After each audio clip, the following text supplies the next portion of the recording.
Dlatego!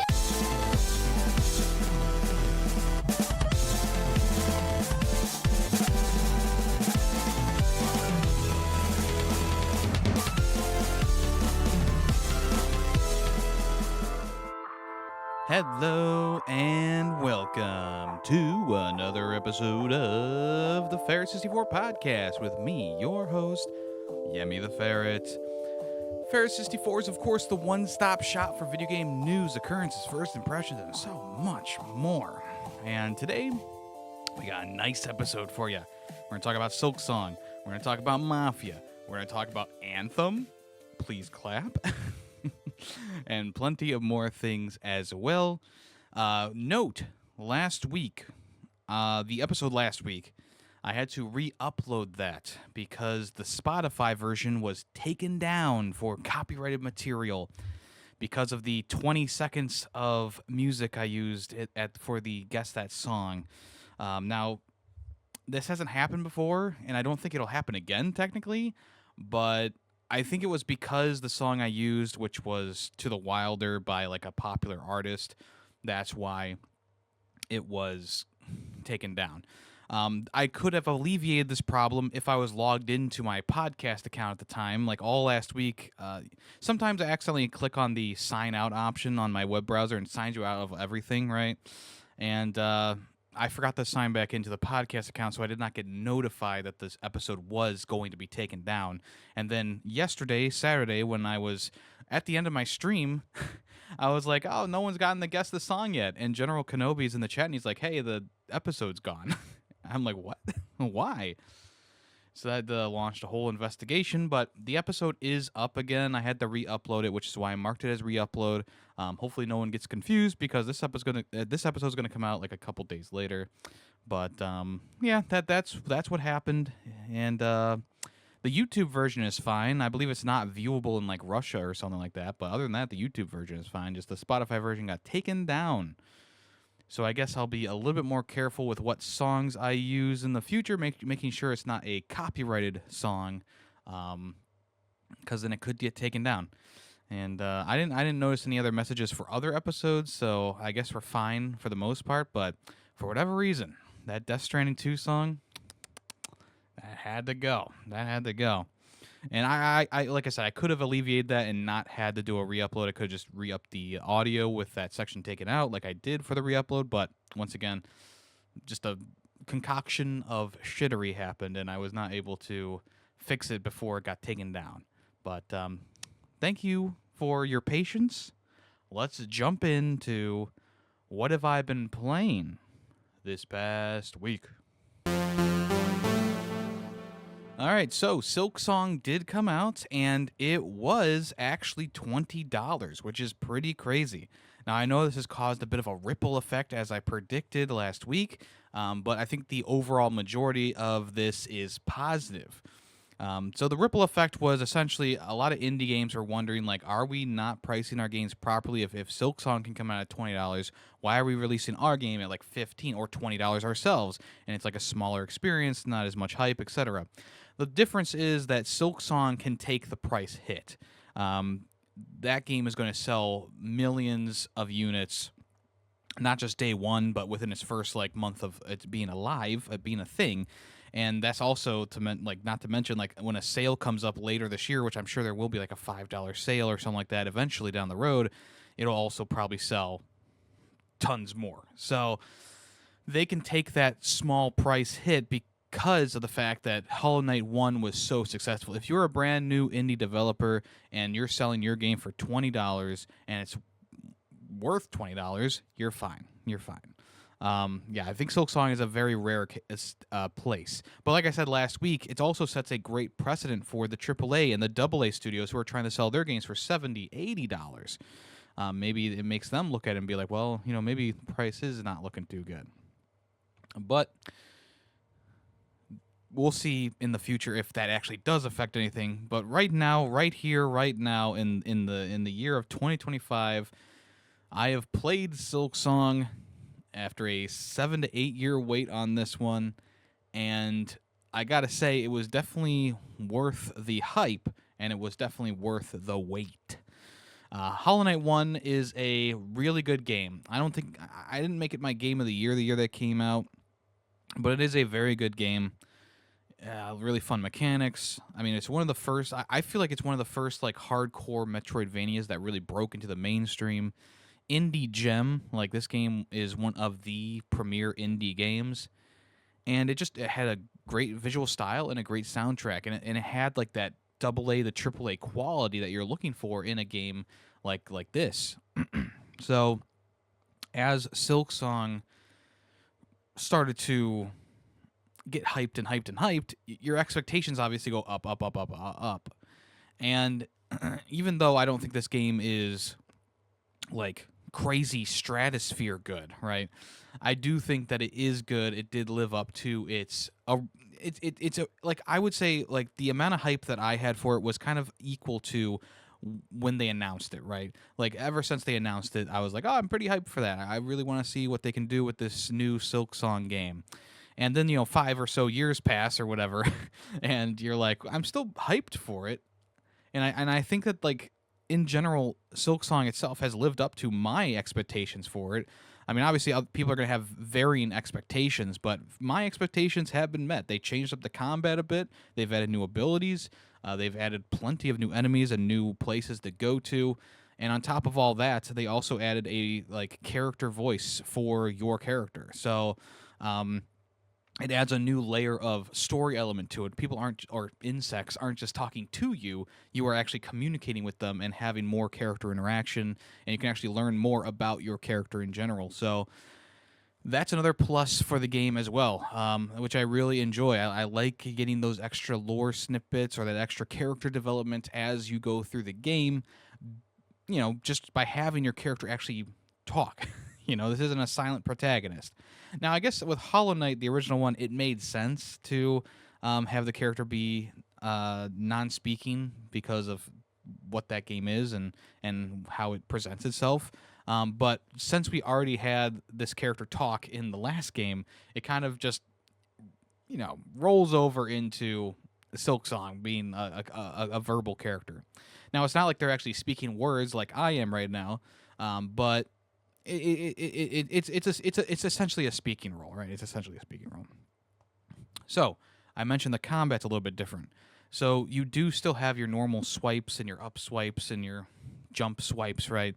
But now when you are swiping downward, instead of it going straight down, it actually does an angle. So it does a diagonal angle, and it takes a little bit to get used to because I'm so used to attacks when you press down going down, but once you get used to it, it works really well and it feels really good. Comboing off of enemies, like the basic bitch enemies usually are the ones you can essentially just keep diagonally needling them. But the bosses also, it has been fun to kind of like do a little bit of combo off of the bosses as well. You do a diagonal needle, you hit them a few times, do another diagonal needle, they take 3 hits. It's pretty good, And like I said, once I got used to it, I started to enjoy it a lot more. Now, I still every now and again mess up with this diagonal downward attack, especially when you're doing tricky platforming sections, because I feel like in general, a Metroidvania should have a few key elements, right? You got to have this. You have a map that you explore that gets opened gradually as you get new upgrades. Check mark there for Silk Knight so far. You have a combat system that is not like super basic, but it does enough to get the job done, especially early on without any upgrades. Check mark. And then 3, I feel like it needs to have some platforming in it, like these sections where you're jumping you're using your needle to bounce off of like bulbs or whatever, and you're going up and up and up. Or there's these platforming sections where you're running, you have to run really fast, and you bound off of the platform, and you keep running, and you bound off the next one, right? So I feel like that's kind of like the 3 key elements of a Metroidvania for me: exploration, combat, and platforming. I feel like that's like the 3 things that make up a good Metroidvania, in my opinion. And most Metroidvanias cover that, all the way back to your Castlevanias and your Metroids, right? Most Metroidvanias cover all those things right there.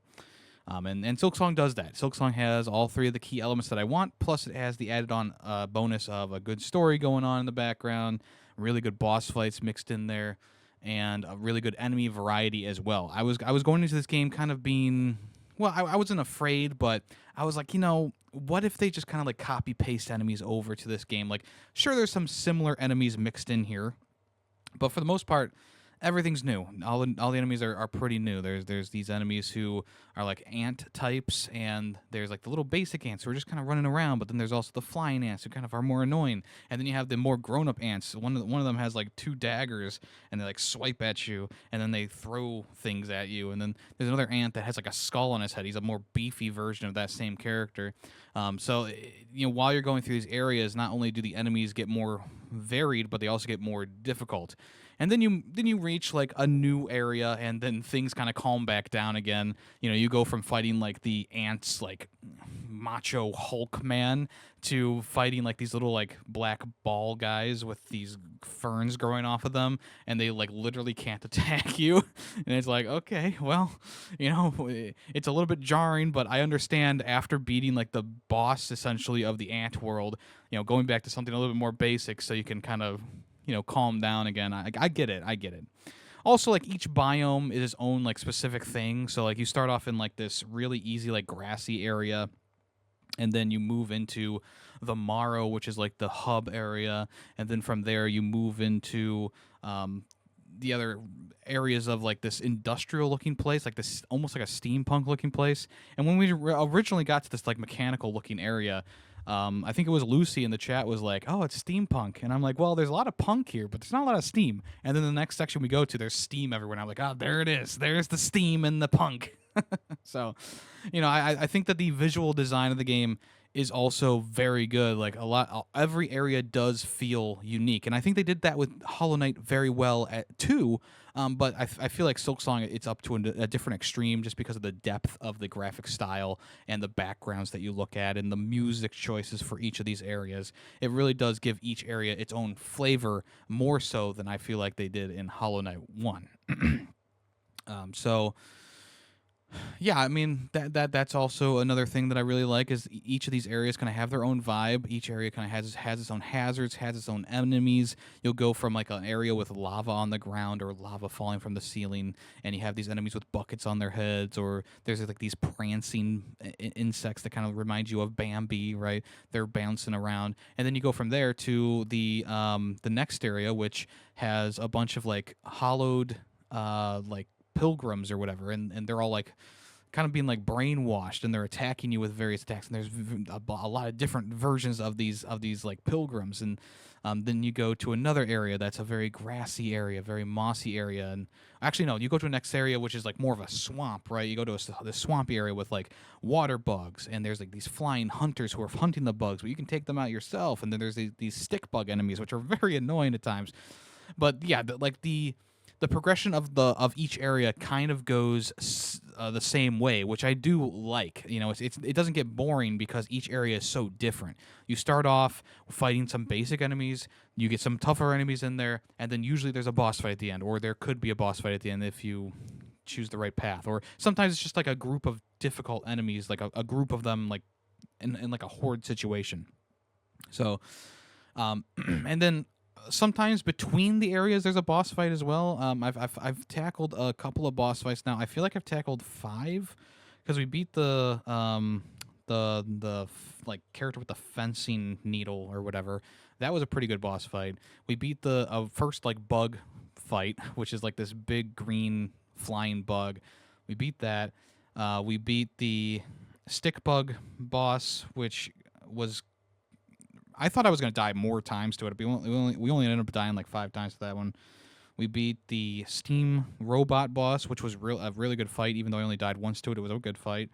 And then we also beat we beat one other boss that I can't remember right now. But I think I've beaten 5 bosses now.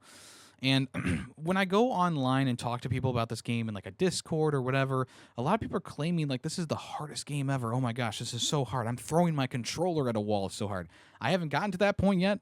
I don't know if they're farther than me or not. It's hard to tell sometimes because you don't want to spoil. But at the same time, it's like I haven't fought a boss that's made me like rage and throw my controller. Like honestly, I haven't thrown a controller since I played like Madden Madden like 15, right? Like, I feel like I haven't like legitimately in anger thrown a controller since like Madden 15 came out. And when that did happen, I was like, damn, I'm throwing my controller at Madden. I gotta rethink my life. So from that point, instead of becoming overly angry with games and breaking my own stuff, I've taken a more calm approach. Now, obviously, that shatters sometimes when you go up against either a really difficult boss fight or copious amounts of bullshit. But still, at the same time, like, even though I'm sitting here, I can be yelling into the microphone, fuck this shit, fuck you, fuck this, right? At the end of the day, like, my monitor is still intact. My keyboard is fine. You know, my computer itself is fine. You know, the knickknacks around my room, they're all fine. My controller is in good working order. You know, I don't feel the need to break my own stuff because a game is being difficult or a game is being shitty to me. And with Silksong, maybe that will test my patience. Maybe by the end of the game, it's going to be so difficult that I'm going to be, you know, screaming at the top of my lungs and throwing things, and I'll take my computer and I'll just pick it up and throw it out my window. But I don't think that's going to happen because so far, even though we've had a good amount of deaths, the one boss I was forgetting was that falcon kind of boss that flies around and does wind attacks. That was the closest I got to actually like raging, I guess. I mean, not really, but I was just more like getting frustrated, right? There's a difference between getting frustrated and getting raged, you know, getting enraged, you know. You start to, like, when you're, like, I feel like if you're in rage mode, you start to see red, which is why a lot of people who do streaming, they see red, and then they take their mics, they rip them out, or they throw their computers. Like, I've watched plenty of compilations, don't, you know, you know, and you don't really know what you're doing until at the after effects, and you see, like, oh, I broke my controller, that sucks. There's some people who built a career off of that stuff. There was one guy who he breaks a controller, and then he has like a line of controllers behind him that he just takes out off the wall and opens up and connects and continues playing. And if that's your thing, and you're probably, you know, you're probably built like faking it a little bit too, you know, but if that's your thing, that's fine. If you have the disposable income to buy like 10 PS5 controllers for breaking, go ahead. Like, I'm not going to stop you. But at the same time, like, I'm, you know, I like my stuff, you know, I like my stuff. I would never throw Bunger against the wall. That is not me. We've gotten off track, but yeah, I'm enjoying the game. I've been really enjoying it. It's been a great time. I think that the hype is deserved for it, and I think that if you were a fan of Hollow Knight, or even if you never, like, honestly, if you didn't even play Hollow Knight, I don't think there's really a requisite to have to play the game. Like, obviously, there's little hints and lore snippets that you could maybe, you know, have some use for from the original Hollow Knight, but at the same time, like, I feel like Silksong does stand on its own enough that you don't really have to have played Hollow Knight unless you want to feel the combat in that game or whatever. But if you just want to jump into Silksong, I don't think there's any reason not to. I think Silksong is a decent starting point if you want to play the Hollow Knight duology. But yeah, the two games are different enough that I feel like they stand on their own, and I do think that Silksong has been rising up to that hype. So I give it 2 hollows out of 2 thumbs. 2 thumbs up. That's what I'm saying. 2 thumbs up. So yeah, Silksong, definitely try that out if you are looking for a really good Metroidvania. This one has AAA quality, even though it's an indie developer. And I look forward to hearing what you have to say in the comments below, either on YouTube or Spotify. And while you're there, if you want to slap a like on this episode on YouTube, or if you want to rate me on Spotify, I would appreciate that as well. It does help the channel grow. Let's move on. Cronos, The New Dawn, is the latest game from Bloober Team. This sounds like an ad read. It's not. Don't worry. I'm not sponsored by anyone. Not even the Time Wizard. Anyway, Cronos: The New Dawn just came out this past week.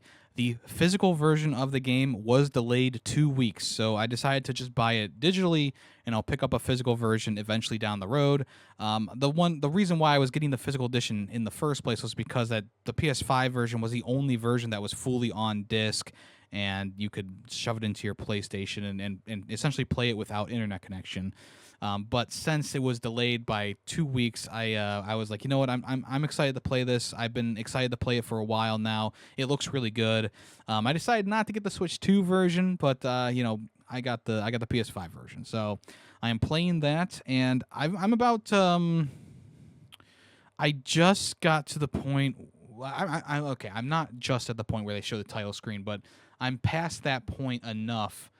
So I would say I'm about an hour past the title screen, which the title screen appears like an hour and a half into the game anyway. So I've made a fair amount of progress with the game, and they've shown me what the game needs to show me in order to make me want to play more. This is a pretty intense third-person action puzzle game, right?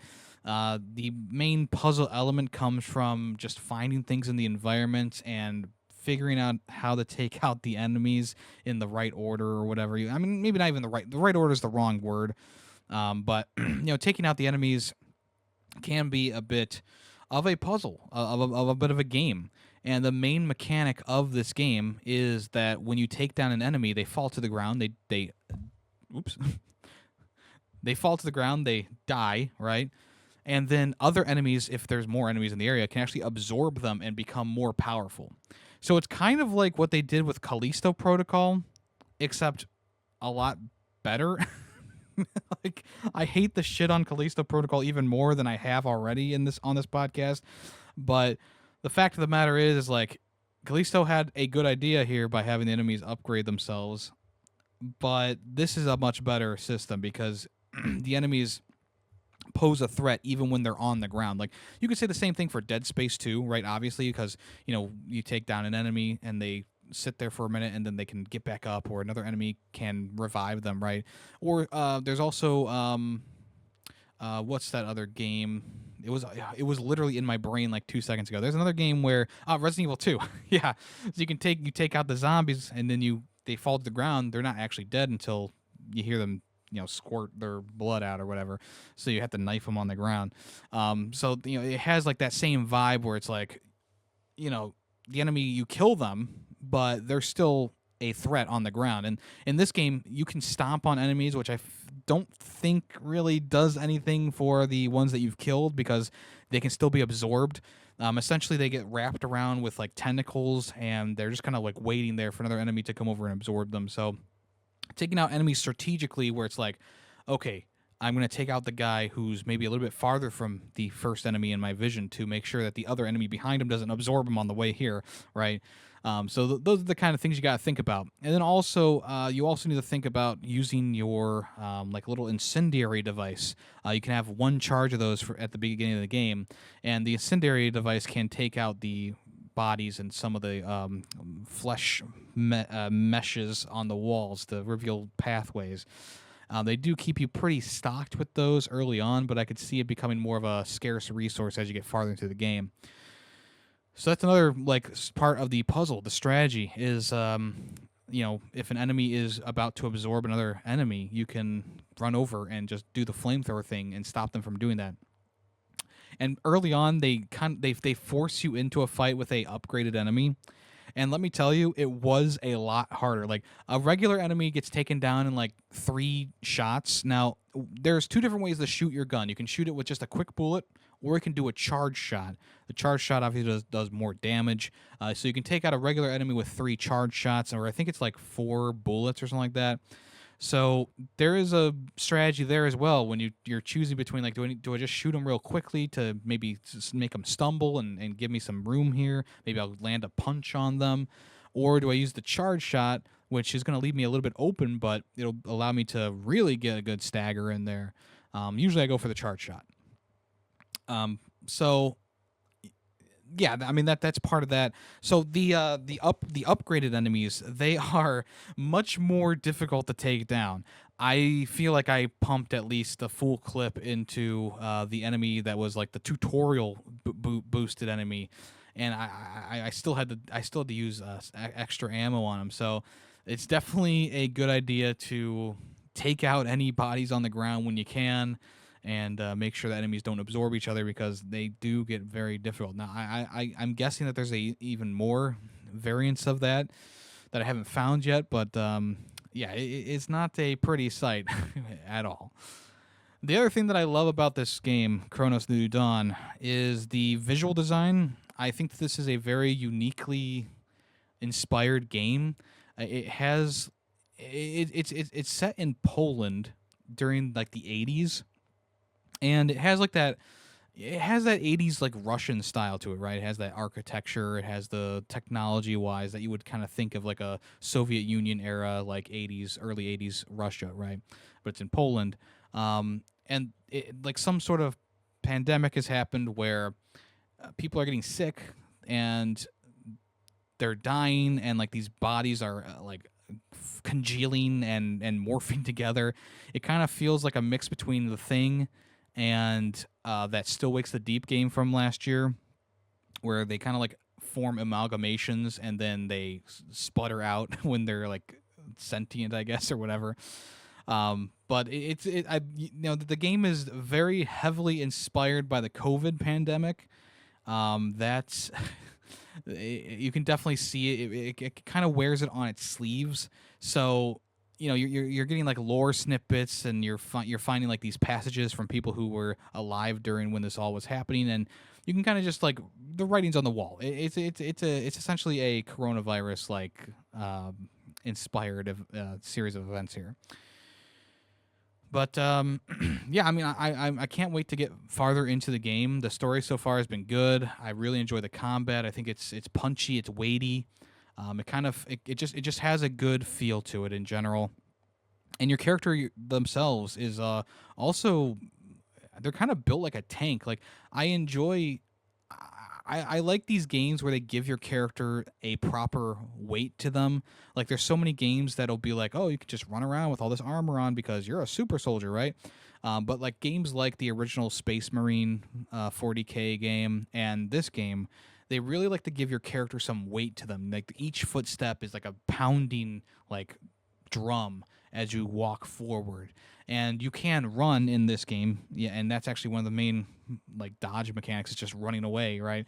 But when you're just like stomping around, going through these environments, it just really all comes together, and it just makes you smile. It really does. It looks good, it sounds good, and it plays very well. So, if you want a new spooky game for this Halloween season, I would suggest picking up Cronos New Dawn. It's a fairly priced game, $60, which does feel a bit more rare these days. But yeah, $60 game here.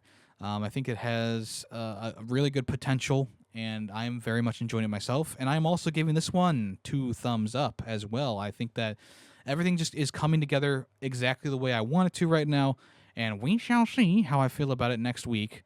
But as of right now, after being I'm probably about 3 or so hours into the game, I'm hooked. I'm pretty hooked, and it does feel a lot like a Dead Space mixed with like a Resident Evil, like one of the newer Resident Evil games, like a Resident Evil 2 remake. But it definitely has its own vibe to it, has its own mechanics to it. There's so much more that I have discovered that I don't really want to explain to you or actually tell you about. Because I would say go ahead and play the game. I think that it'll be definitely worth it for you. I don't know how the Switch 2 version runs. I haven't heard anything bad, so that's a good sign. But also at the same time, haven't really heard anything about it at all, so maybe it's a more concerning sign, or more people just got it on PlayStation or PC, which makes more sense, because this is a high graphic fidelity game, so yeah, Cronos New Dawn. Check that one out if you so desire. Alright, I finished Mafia: The Old Country this past week. It was actually my goal last weekend to finish the game up in time for Silksong and Cronos New Dawn to come out, and I did do just that. So here's the thing. I like the game. I think it's good, but I don't think it does anything to really elevate it past good. There are some elements that I find frustrating and dumb, and there's some elements I find very good and thought out. The main thing holding this game back, in my opinion, is the story. I really think that this story is very cookie cutter. It doesn't really do anything that you're not expecting.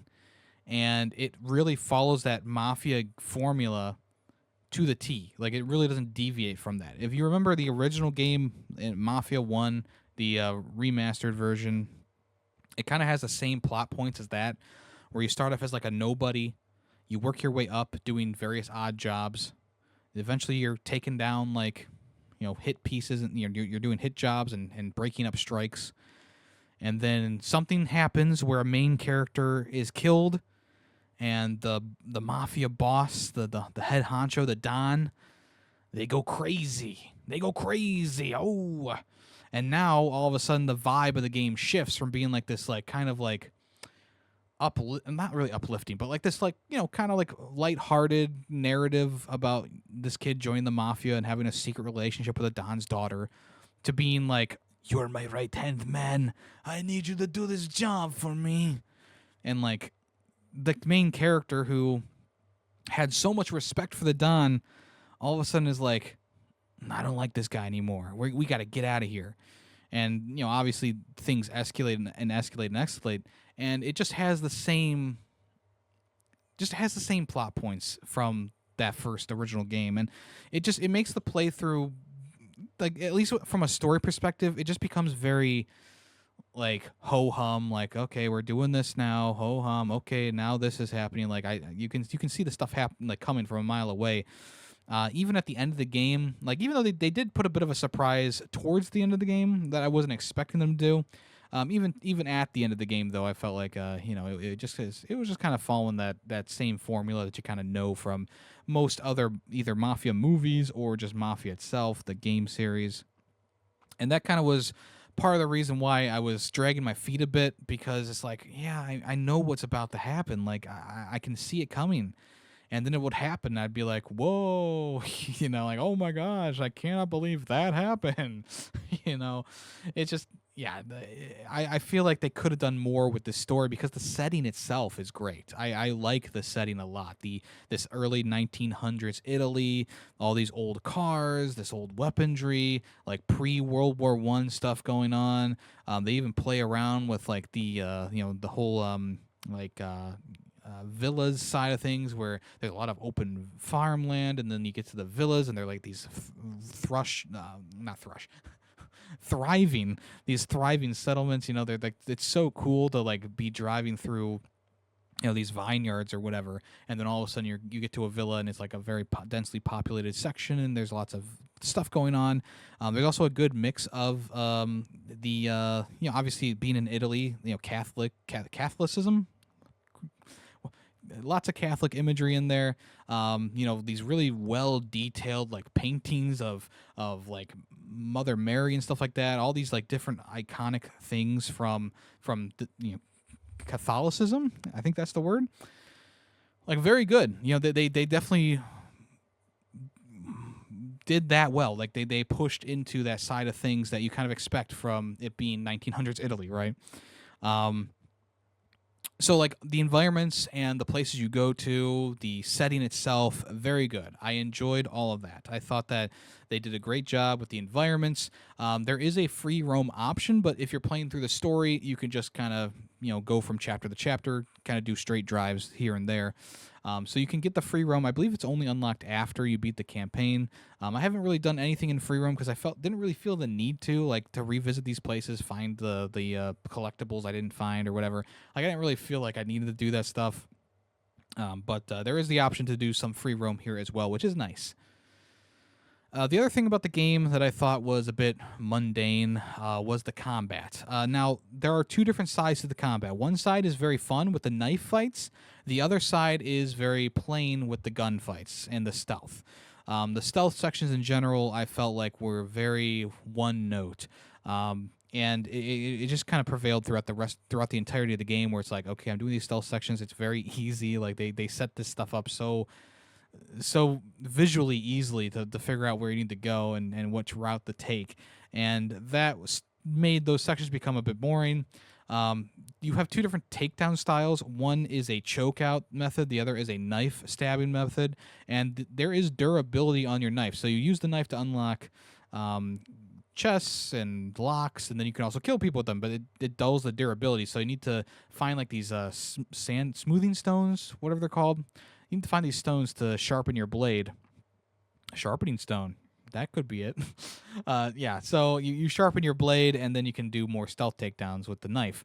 But I just literally was doing the chokeout method the whole time because enemies are pretty dumb in this game. The AI in this game is so absolutely stupid.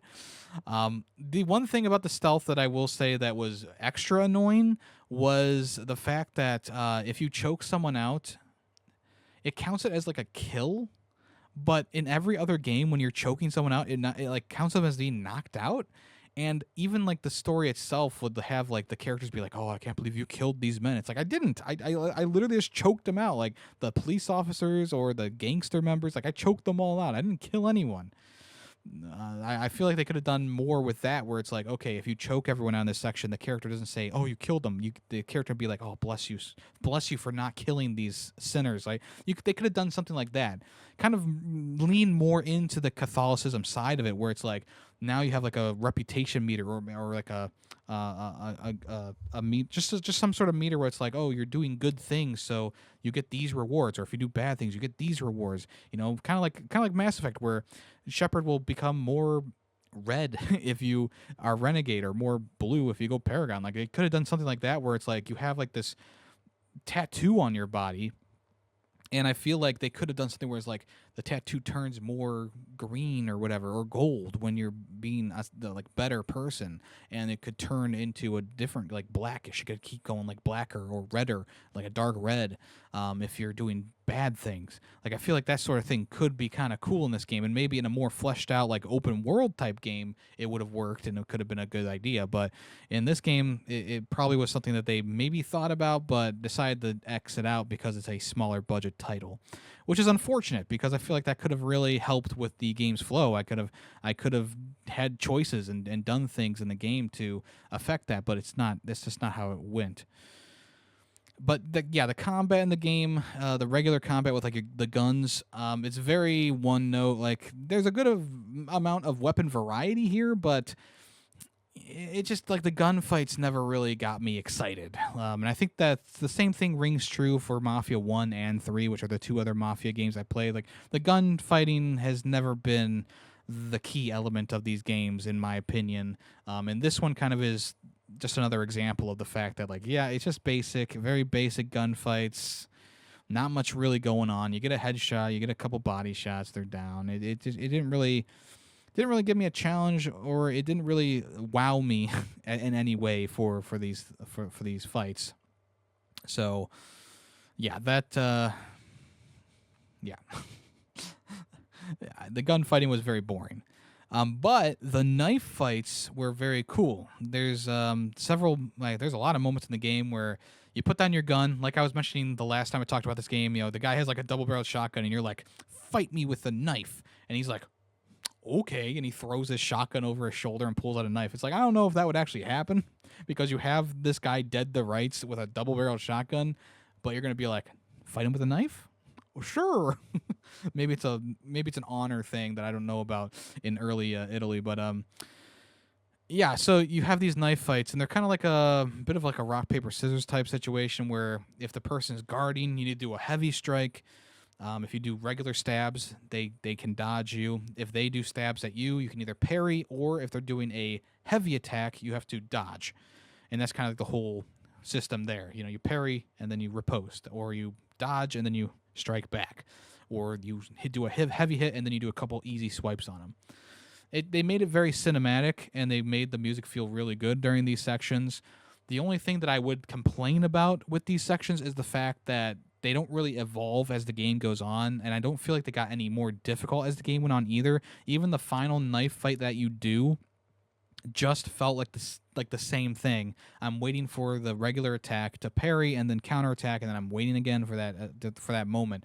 And I felt like they could have maybe added more elements into this knife fighting mechanic as they went on, but unfortunately they did not, and it just kind of stagnated as the game went on, which, like, I don't mind because the knife fighting is fun, but also at the same time I could have used some more something hustle in there to keep it going, keep it fresh, and they didn't do that, of course. So I feel like there's a lot of missed potential in this game. I feel like there's a lot of things that they could have improved upon. Does it have a good price point? Yes, the price point is good here, $50. But I think that there's a lot more that goes into a game than just its price point. And this game is missing a lot of those elements that I'm kind of looking for. It looks great. The story is, I even though I've complained about the story, it is like a decent story. Like, it's fine for what it is, right? But yeah, the combat just feels kind of stale. The knife fighting is cool. The open world environment, like the environment of the world, is great. I think all the voice acting and acting in the game is good. I think the graphics are good as well. They could have probably done a bit more with the stealth system. I feel like there was a bit of missed potential there. I mean, the game wasn't glitchy. That's a good thing. I don't think it crashed on me once during my playthrough, which is a good thing. I enjoyed some of the customization in the game. You can buy cars, you can buy outfits, and upgrade your weapons. I thought all that worked well, well enough.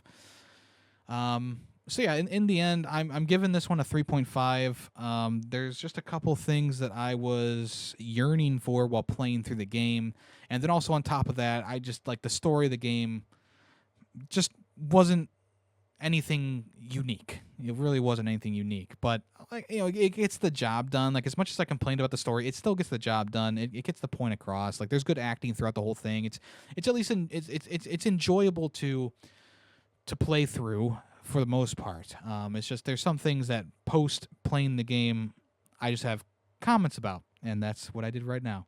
So 3.5 out of 5. Check it out if you want to. I would wait for a sale on this one. I think a bargain for this one would be like a $20 to $25 price range. The full price, it is a bit short, so I think it's worth it for $50. Sure, if you want, if you're a Mafia fan or if you're a fan of these types of games, go for it. $50 is probably gonna be worth it for you. But if you're not a huge fan of these games, or if you've listened to what I've said and you don't want to spend the full price on it and on the experience, I think a $25 price tag would be suitable for you to get your enjoyment out of it. Finally, we've made it to Anthem. Oh, yes. This is the Anthem. Throw all your hands up. Whoa. Anthem is shutting down in January. January 26th, I believe, is when the last date for this one. And I've played through the entire main story of the game. We got credits, folks. We got credits on it. It took a little bit longer than I was expecting, but at the end of the day, we got it done. This is a game that has been on my not on my shelf because I sold the game down when it came out. It has been on my backlog for quite some time, and when I rebought it for $5 and said, "Let's go ahead and play this piece of shit," that's exactly what I did. Do I think the game is a piece of shit?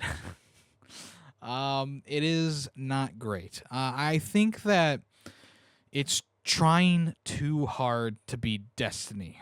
There is so many elements in here, from microtransactions to story beats to environmental storytelling, that just feels Destiny coded, and it's hard to split itself off from that. Like Destiny, like, you can say a lot of things about Destiny 1 and 2, but the thing you can't say about it is that they're not fun. Like, they are fun games. I feel like when I play a Destiny game, whether I'm playing just the open world or I'm playing through the story, I feel like I'm having fun. The gunplay feels good. The character abilities feel good.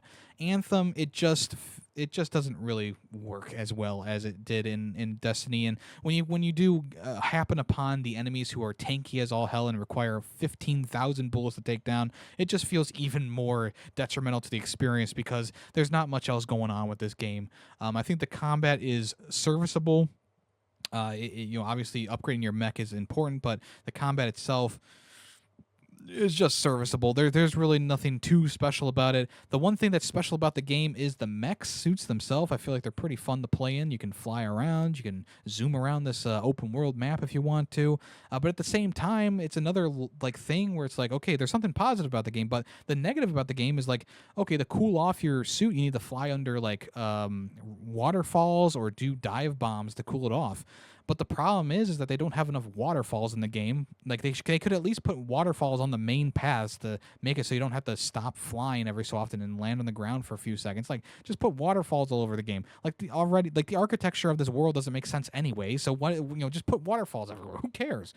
And then the other thing is like, okay, so you can also do a dive bomb to cool down. Well, how many times are you high enough in the air to do a dive bomb long enough to cool down your suit enough to actually be reasonable? Hardly ever. There's also an entirely other part of the game where you can go underwater and you can travel around underwater like a scuba suit. But you only do that in the campaign like 3 times, and it's like you could have done so much more with this. Like had enemies underwater and been able to use your suit underwater like you were up on land, but just slow your movement down a little bit. Like that could have been cool to have this duology of like you have the underwater stuff and you have the above land stuff. Like that would have been so cool to do both those things, but they didn't. They didn't. You use the underwater sections to just get to the next objective. And boy, howdy, let me tell you, if you're a fan of holding down square on your controller or the equivalent on Xbox or PC, you're going to love this game. Because every single fucking level has you holding down square at least 50 fucking times to either grab lore snippets and collectibles, do objectives, pick up items, drop off items, it's like all this crap that you need to hold down square for. They did not think about this game design enough, in my opinion. Like this was just like it was just dumb. It was just dumb. Like it became a joke during the stream. Like I'm holding down square again. This is the peak gameplay we've been waiting for. And all the levels essentially are the same thing. It's the open world like mission, but scrunched into a bit of a narrative. So there's like 3 different versions of that. It's like, okay, grab the pieces and put them back together. Find the different like relic things on the walls and open up a portal, and then also fly around and grab the orbs and bring them back to the thing to activate the thing. Like there wasn't really much else going on with these levels, and even when they did try to deviate from it by having like I need to repair this strider, or you need to pick up this friendly, the rest of the level was just like taking down enemies. Like there was nothing else going on. And I get it, it's a looter shooter. They're going to want to have as much shooting as they can to also get the loot for the looter part of that. But at the same time, it's like, damn, like it's just so boring. Like there's nothing going on in this game. And you might say, well, Yemmy, why don't you just stop playing the game? And I've had that, I've seen that comment a couple times. People have mentioned it to me when I raid them. They've been like, well, why are you still playing that if you think it's like dumb or stupid? It's like, well, it's because it's funny. Like, and also I'm making progress. That's the main thing too. If I'm playing a game like this, like Marvel's Avengers or Anthem or whatever other, like name any other game that's been like a D tier or lower that we finished on the stream. Like it's either a short game that I don't need to care about, right? Or it's either a funny game that we can make fun of, or we can at least make progress in the game. So there's something to go off of there.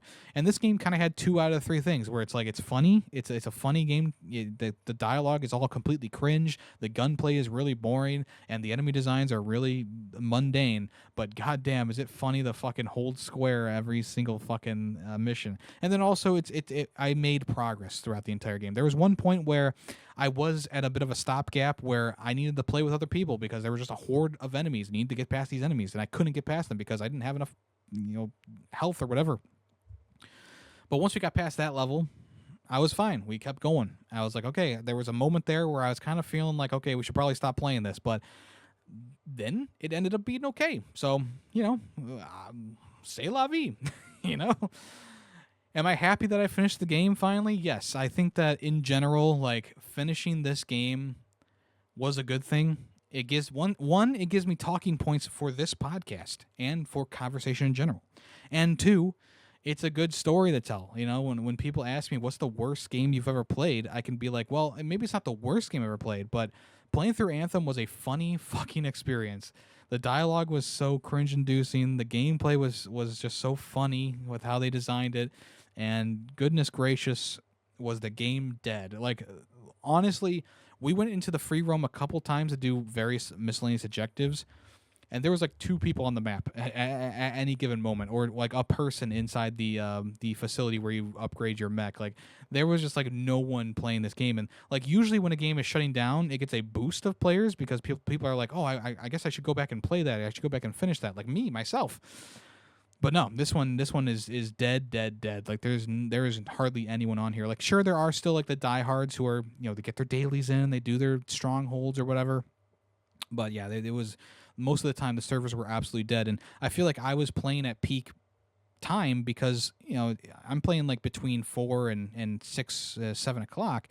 That's kind of like the time when people come home from work. They just want to hang out, rest up, and play some video games.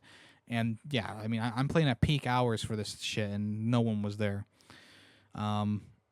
Yeah, we did meet a few people. We hung out with them a little bit. I did some wave emotes in front of them, but other than that, I didn't really interact with people. I guess that's another thing that like the game kind of like maybe could have taken a note from Destiny, where it's like these levels are in the open world anyway, so why not just have them be like a bit communal? If the whole concept of the game is like it's online all the time, it's a MOBA, it's a whatever, it's a shooter, looter, whatever. Have those elements be in the free roam where people who are just randomly there can help you out. Like I feel like it's missing like an entire part of this whole thing, because like with Destiny, when you're going through those Destiny levels, most of it is or part of it is in like the open world. So you have like an encounter in the open world or whatever, and you can have other people help you. And then once you go into the dungeon area, then that's when it becomes more of like a 3-player co-op thing. I feel like the same thing could have been done for Anthem. But the problem is that a lot of these Anthem levels are just in the open world. They don't go into a dungeon afterwards. So it's like, okay, so why couldn't I just have these people who are just flying around the open world help me here? I don't know. Yeah, the whole co-op element is kind of missing from the experience. If you are if you just want to play the game for its story, you're missing a lot of the co-op elements that are in the game. But at the same time, it's like even if I was playing with 3 other people, it's not like we would have been in the open world a lot anyway with other people too. No, I mean unless you choose free roam, you're just on an offline version of the map. Which is another reason why I think that like them shutting down this game completely is just so stupid. It's like most of this game is offline like technically it's offline. Like if you play in private mode and you're just going through these levels, it doesn't even load you into an actual version of the free roam world. It's like it's an offline version. It's a your own version of the open world. So it's like, why do we even need the like if you shut down the servers, you can just keep this offline like maps up and running. Like it doesn't even make sense that they're gonna like completely X out this game. Should they X out this game completely? Well, no comment. But at the same time, like I joke about it, like, yeah, shut this game down. This game, the game fucking sucks. But at the same time, it's like I also like game preservation. I like the idea of stop killing games, and I don't want them to actually shut this game completely down. Like they should definitely put in like an offline mode, because at the end of the day, like you can see the passion put into this game. The graphics are actually really good in it. Like there is something to say about the graphics in this game. It looks great. The music in the game is beautiful. There's a lot of cool things in that open world, like structures and vistas to look over, and it like that's the kind of stuff that you're looking for. But at the same time, the dialogue is pretty bad. The story is pretty basic. The boss fights are just bullet sponge enemies, and like there's not much substance there. But at the same time, like 5 years from now, if I could, maybe I'd boot it up again. I don't know. Probably not. But someone out there would want to keep playing the game. I'm sure of it. I'm sure of it. And they're not doing that. They said no. We're just shutting this thing down. So the only other thing that I want to say is this is a BioWare game. It's from the same people who did Mass Effect and Dragon Age and blah blah blah. This really, in terms of writing, this really sucks. And I don't know how they made dialogue as abysmal and as stupid as they did in this game. And they didn't even like they didn't even flesh out this open world. Like you go into the world of Mass Effect, they kind of throw you in there. It's like, okay, here's a bunch of aliens, here's a bunch of like stuff going on, but you gradually get the information you need. Like, oh, this is an Asari. This is the Citadel. This is blah blah blah. Like you start to get that stuff, and then the codex entries come in, and all this like new information. You can talk to a lot of people on this area, and you can get lore and stuff, and you start to become engrossed in the overall just like atmosphere of this game, like this encompassing bubble of what Mass Effect is, and they did that. And that's why, like, the Mass Effect trilogy is one of my favorite game, like, trilogies in gaming. Like, some of my favorite games in video games in general is because you start off with such a limited knowledge of what the game is, and by the time that you're through with Mass Effect 3, you've probably played through the game a couple times. You've probably done every side mission you can. You probably collected a lot of codex entries and learned a lot of things. And now you are like in tune with this world, and you're going through this world, and you're like, yes, it's just so beautiful. It's so amazing how they did that. And then you come to Anthem, and it's like, this is stupid. It just like they tried to do the same thing as Mass Effect, but it just falls flat on its face because 1, it's not interesting. 2, it's mundane, and 3, and most importantly, it's cringe. It's just like all the dialogue is cringe. I don't want to talk to anyone because like all the dialogue is just so stupid in this game. Like there's nothing going on in these people's brains. And at the same time, like the open world itself, like this hub area, Fort Tarsis that you go to, it just does not feel alive. It just feels so dead, and it's partially because you can't do like free roam stuff. You can't like have people join your Fort Tarsis. Like there's only a specific area for that in the hangar, which is a completely different map. So you're running around Fort Tarsis, and like there's all these people around, but they're not talking. There's no murmuring. There's no dialogues happening unless you get like there's a couple here and there, obviously, but for the most part, you walk up to like a market stand, and there's 3 people, and they're mouthing words, but they're not saying anything. Like they're not actually saying, like there's no murmurs in the audio track. There's hardly any like music in the background playing as well. So it's just like the whole thing just feels so empty. And then when you actually walk up to someone to talk to who has a talking icon, the dialogue they spout is just so stupid. It's like it just makes me so annoyed because it's like this is the same people who made one of the best fucking galaxies in the gaming landscape, one of the coolest fucking codexes you can ever dive into. And here we are like with just some basic ass shit and some undeniably dumb conversations. And yeah, I think they just tried to inject way too much humor into these dialogue trees. Not even trees. You can't even. There's hardly any choice in the game, but into these dialogues, they tried to do that Marvel humor, and it just doesn't work at all. It just makes the game feel so. Or it just makes it so boring. It really does. So at the end of the day, factoring in everything, I gave it a 1.5 out of 5. Shut it down. Hold square on the servers and shut it down. I mean, I'll look back and laugh at my time with Anthem, but I'm not going to look back fondly. I will not look back fondly.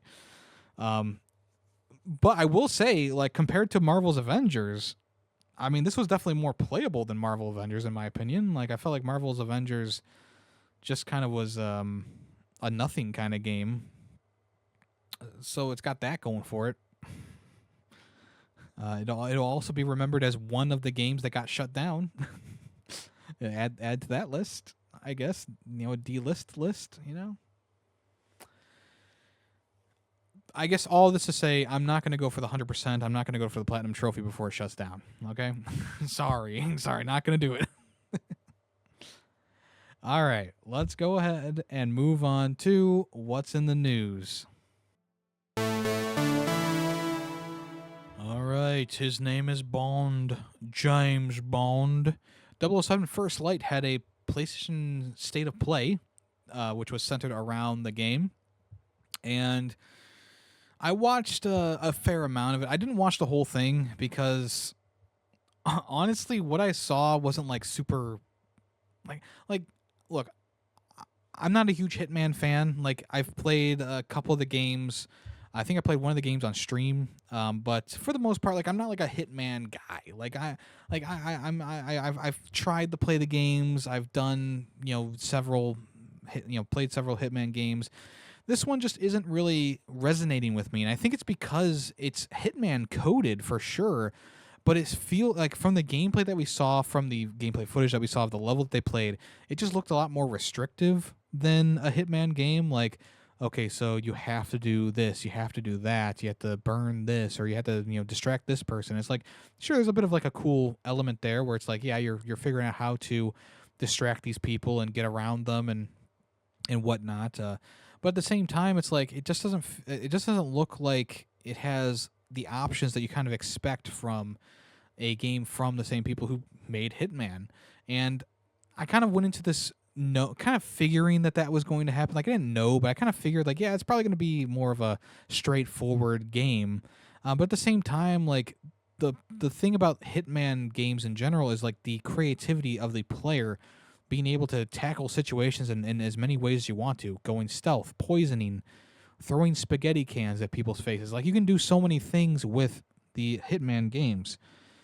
And for this James Bond game to look as just kind of straightforward as it is, it kind of, I don't know, it just kind of like I think I'll buy the game when it comes out, but there's just something about it where it's like, yeah, I just wish that there was maybe more going on here, and it wasn't as like super tailored to just a more straightforward gameplay.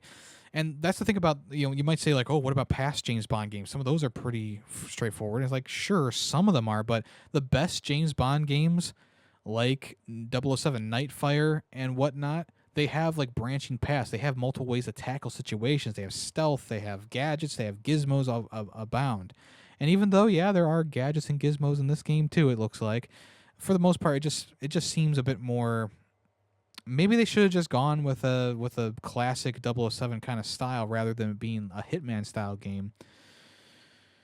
But from what they showed in this gameplay footage, it looked fine. Like it is, but at the same time, it also didn't look like it was gonna knock my socks off, right? And there's a lot to this game that I feel like could probably be improved. Like, there's a section where he's like climbing up a wall in like broad daylight, and it's like all these people in the courtyard, no one looks up and sees him. Not one security guard, not one random bystander like looks up and sees him. Like, he's literally in the open climbing this fucking wall. And like, sure, he did the sprinklers to distract the guy, or he made a commotion with the burning the stuff that was in the wheelbarrow. But at the same time, it's like you're climbing up this wall in broad daylight. There is no way that no one is seeing you right now. And I think the chat was kind of on the same, on the same wavelength as me while I was watching this. Like, yeah, I mean, like for even for like a Hitman game, this looks so basic, and there's just not much going on here. And you also have like like a tranquilizer gun or whatever, or a gun that makes people sick. And it's like, okay, like, sure, whatever. Yeah, I just feel like a part of like the identity of a Hitman title is just how like sandboxy the world is, and this just does not look like a sandbox. It looks like a list of objectives that you can do, and you just gotta kind of figure out how to do them in the right order. The game itself, it's populated by a lot of NPCs. The world feels alive. Graphically, it looks good as well. I'm sure that'll look even better when it's actually fully released and polished up. But yeah, I'm not like, I'm just. It's one of those things where it's like, I'm interested, but I'm not super sold on this. And I feel bad because there's obviously been a lot of passion and work put into this game. The gunplay looks fine. It kind of reminds me of what you kind of expect from a Hitman title, but maybe even a little bit better. Because a lot of Hitman a lot of the Hitman stuff is a bit more basic. So the gunplay looked a bit better. The driving mechanics in the game didn't look too bad at all. I'm hoping that you do get a vehicle with some gizmos and gadgets on them as you go through the game.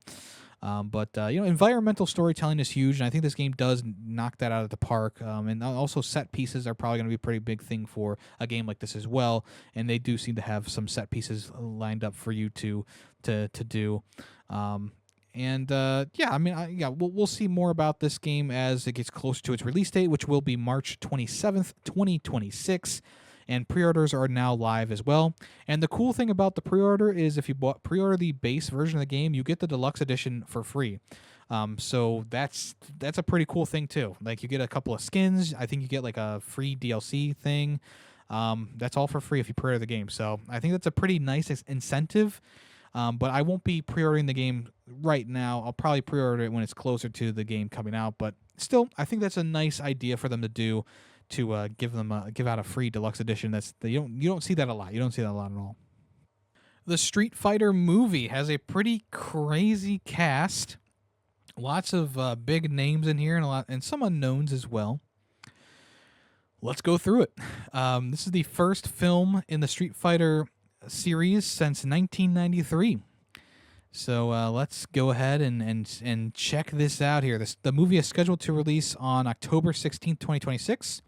And the castings are Andrew Koji as Ryu, Noah Centineo as Ken, Kalina Liang as Chun-Li, Cody Rhodes as Guile, Orville Peck as Vega, which is kind of an interesting casting choice, 50 Cent as Balrog, Jason Momoa as Blanca, Vidyut Jamawal as Dalsim, Oliver Richters as Zangief, Hiroki Goto as E Honda, David Dasmalchian as M Bison, Roman Reigns as Akuma, Andrew Schultz as Dan Hibiki, Eric Andre as Don Suave, Mal Jarnson as Cammy, Raina Valingdingham as Julie, and Alexander Volganovinsky as Joe. Lots of names in here. So the cool thing about the reveals was they kind of made it look like a character select screen, right, with the faces of the actors, and then each one had a bit of like a versus screen for their characters, which I thought was very cool. In a synopsis for the movie, it says, set in 1993, estranged Street Fighters Ryu and Ken are thrown back into combat when the mysterious Chun-Li recruits them for the next World Warrior tournament. A brutal clash of fists, fate, and fury. But behind this battle royale lies a deadly conspiracy that forces them to face off against each other and the demons of their past. And if they don't, it's game over. So, yeah, I mean, I think that this is going to be a bit of a fun movie. A lot of these casting choices are interesting, to say the least. They might be good, they might be bad. We'll have to see when the first trailer comes out, and I'll let you all know what I think of that. But so far, I think it's got the vibes right for at least the reveals. And I think the castings are decent to good.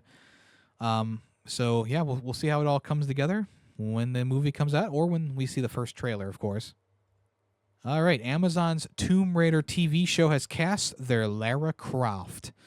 Game of Thrones star Sophie Turner has been confirmed to play Lara Croft in the upcoming Tomb Raider series from Amazon. The live-action show will begin production in January of 2026. Phoebe Waller-Bridge is creating and writing it, as well as sharing an executive producer role with Chad Hodge. Jonathan Van Tolkien of Shogun fame will also serve as a director. In the announcement, Sophie Turner said she's thrilled to be given a chance to play this iconic character, quoting and saying, "They're massive shoes to fill, following in the steps of Angelina and Alicia with their powerhouse performances. But with Phoebe at the helm, we are all in safe hands. I can't wait for you to see what we have cooking." Phoebe also added, "It's not very often you get to make a show of this scale with a character you grew up loving. Everyone on board is wildly passionate about Lara and are all outrageous, brave, and hilarious as she is. Get your artifacts out. Croft is coming." It's phrasing.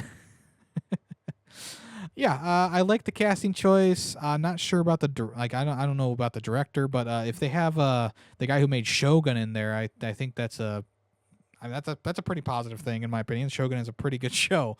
So, we'll wait to see more about that. And if it doesn't start production until January, it probably means late January we could see a trailer come out for this, probably at the Game Awards or something like that.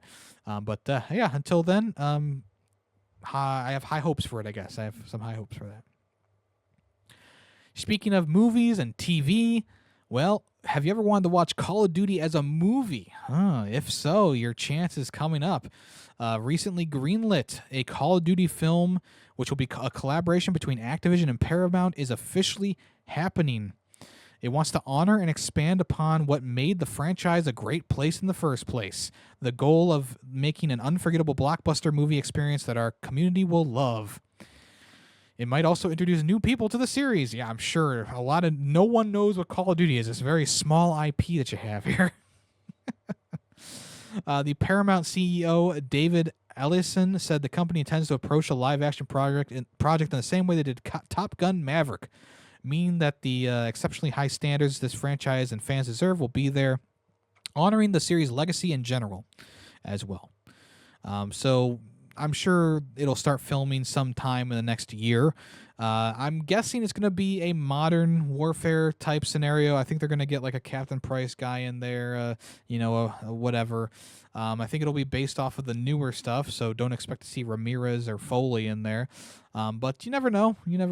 I think that it's a long time coming. I'm surprised that we haven't gotten a movie a long time ago, like especially during like the heyday of Call of Duty, like back in like the 2012s. Like I feel like Call of Duty was like top of the game, couldn't fail, right? Like I feel like that's the point where we probably should have gotten the Call of Duty movie, but now it's like, you're really choosing to do a Call of Duty movie now, huh? Well, all right. It would be nice to see it be based on Black Ops, like Black Ops 1 or something like that. But since it's it's probably going to be like a modern kind of movie. It's probably going to be a bit easier for them to make or something like that. But we'll see.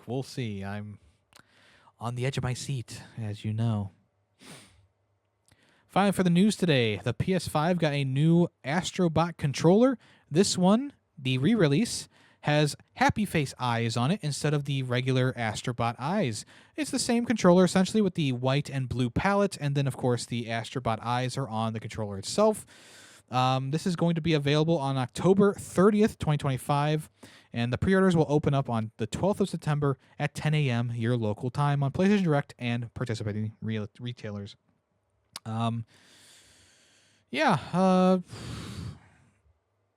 It's the same controller as before, essentially, except with a different design for the Astro Bot eyes.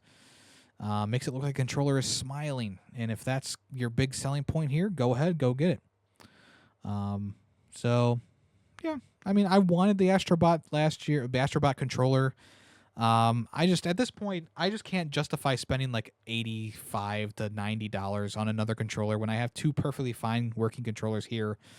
Actually, I think I have three controllers now, because I had two with the original launch of the game, the console. So, yeah, I have three perfectly fine and working controllers. I don't need this. I also bought the PSVR 2 last year, which, was it last year? 2 years ago? Man, I can't even remember when that thing came out. Yeah, I also bought that. I don't need to spend even more money on something that I don't really need. So I'll have to pass up on this one. Maybe if there's a sale for like when it's at $50 in the future, maybe I'll pick it up. But these special edition PlayStation controllers, they sell out very quickly because they're very sought after. So, there you go. All right, let's move on to what's coming soon.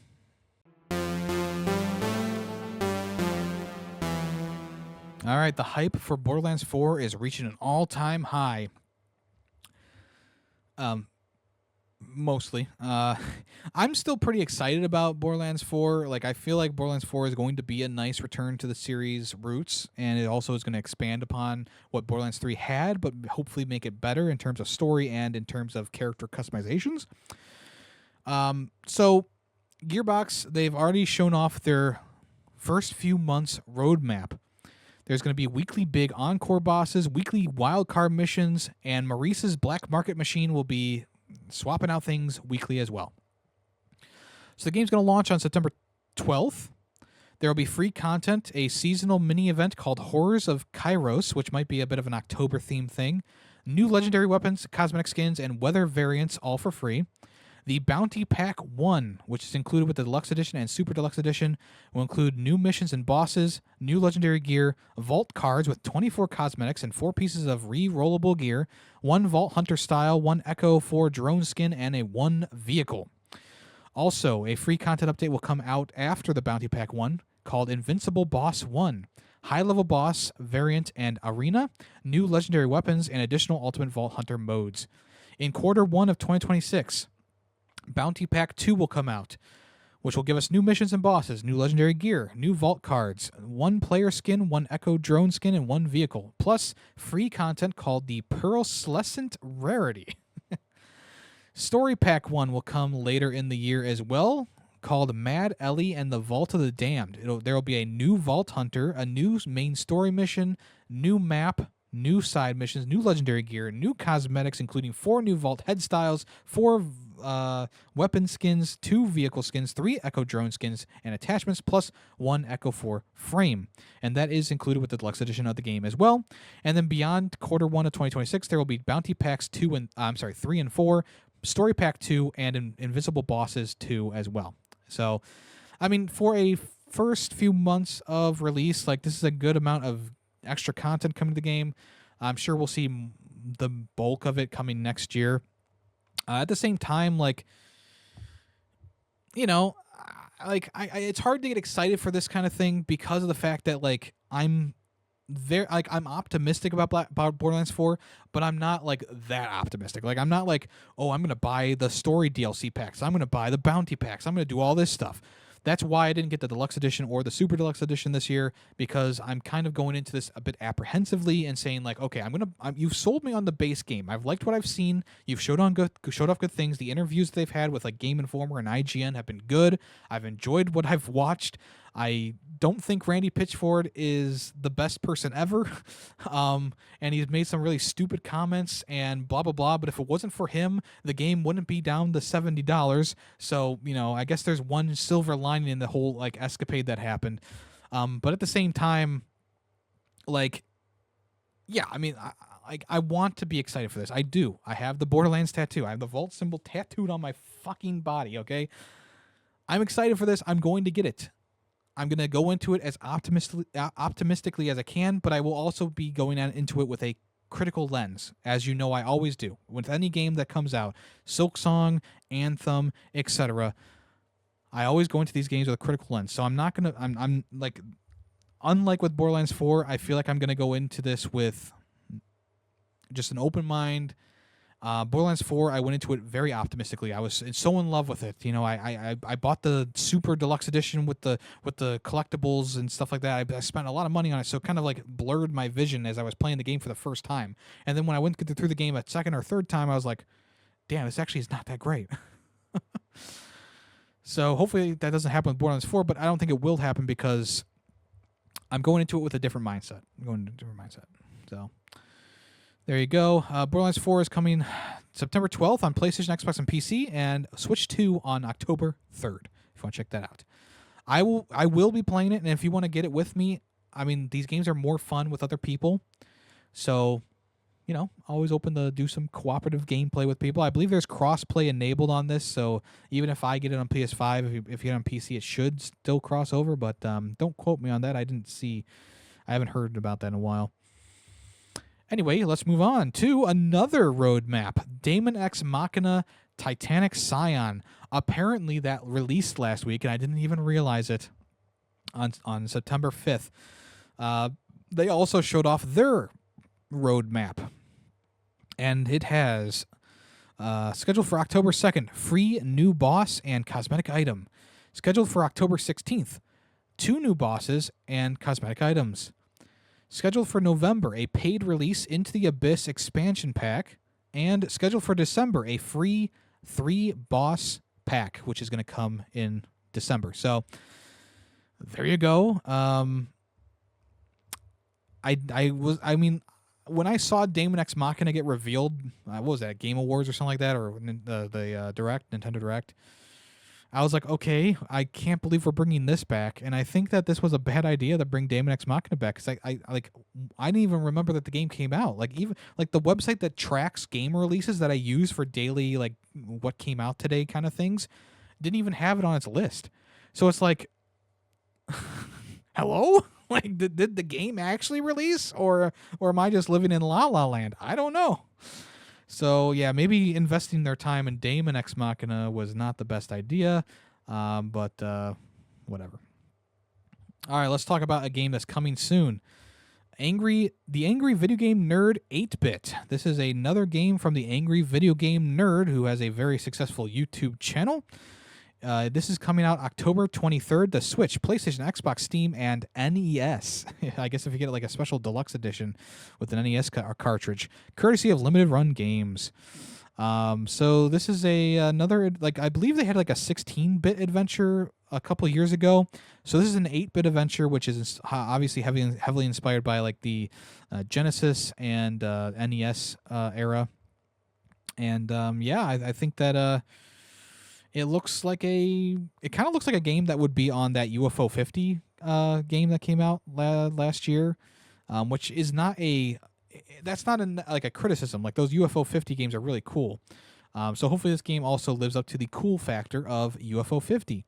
Angry Video Game Nerd 8-bit adventure coming October 23rd. And I'm sure it'll have lots of stuff for the Angry Video Game Nerds channel scrunched in there. I'm not an Angry Video Game Nerd guy. I never was. I think I've watched like a couple of his videos, but I've never dived into his content. So I can't get excited for this. But if you're an Angry Video Game Nerd fan, there you go. Coming soon. And finally for today, Switch's online mature N64 app got a new title this past week called Forsaken. And this is a first-person shooter.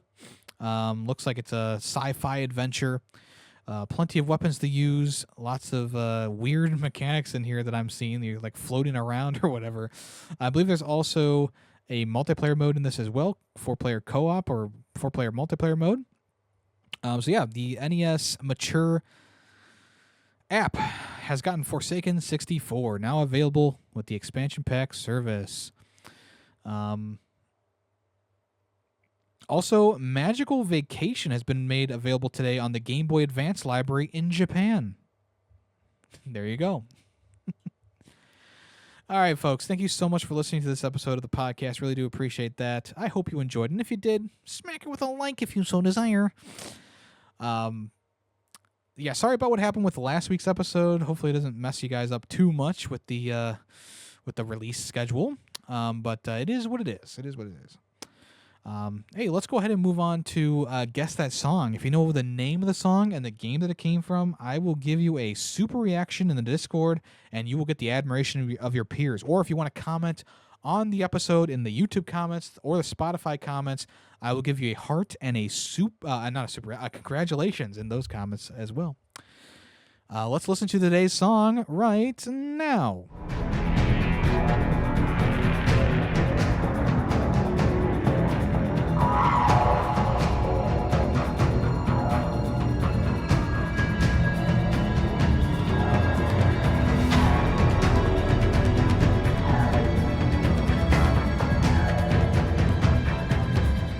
All right, if you know the name of the song, the game that came from, let me know. Comments below or on the Discord. All right, folks, thank you so much for listening. Once again, I am Yemmy the Ferret. If you want to check me out on anywhere else, it's all at Yemmy the Ferret. Twitch, Twitter, Blue Sky, etc. We stream on Monday, Tuesday, Thursdays, and Saturdays. Right now, we are playing Hollow Knight Silksong on stream, and we're going to be playing that all through September, most likely. So make sure you tune in and check that out if you want to chat. If you want to see the game, see the game. October is going to be our spooky month. We'll see what happens. Got some things planned here. It seems like we'll be doing Halloween bingo again as well. And then November, we're already getting pretty close, folks. November is Bunger month. And if you don't know what that is, it's a month where people in the Discord can choose what games I play during the month. So if you want to check that out, join the Discord or if you want updates on my streaming schedule, which is going to be a bit weird this month. I got a lot of concerts going on. Just log on to the Discord and check out the announcements tab. That's usually where I do post those things. All right, y'all. Have a good rest of your day. I am Yemmy the Ferret. I'll talk at you next week. So long.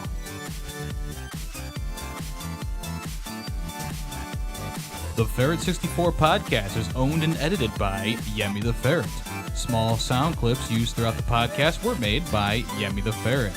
The song in the intro and outro is Nightshade by Adhesive Wombat. The Ferret 64 logo was made by Player2P2. News sources include PushSquare.com, NintendoLife.com, and PureXbox.com. All opinions, video game related, are my own. Thank you for listening.